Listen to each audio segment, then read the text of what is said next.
राजा आखिर शादी हो खाता तो चले जाइब तू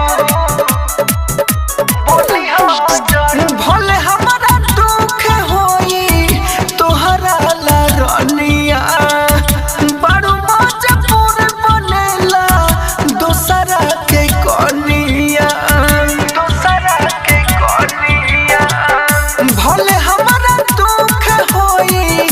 तोहरा ला रनिया बड़ू मजबूर बनेला दोसरा के कनिया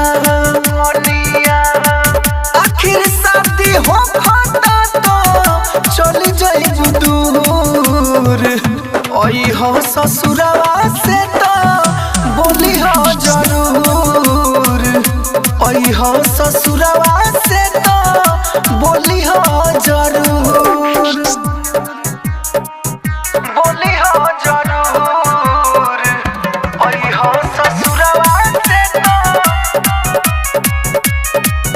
बोली हो जरूर तोहरा बिना मनावा के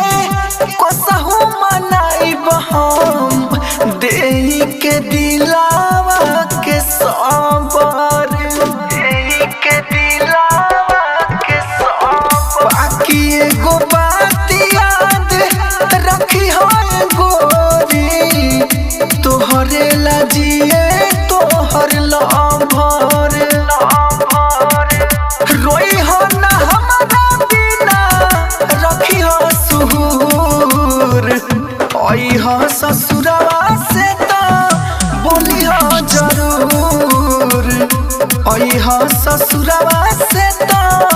बोली हो जरूर बोली हो जरूर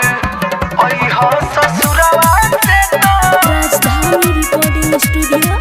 बेलबत्तिया बोली हो जरूर जितना भी साथ देलू तू ला जवाब देलू एमे तो नई के शिकायत एमे तो नई के शिकायत शायद मन जोर ना होई हमने के जोड़ी राम जी बनैले ना ओ लायक राइटर मनोज राहुल रही मजबूर ओई हो ससुरवा से तो बोली हो जरूर ओई हो ससुरवा से तो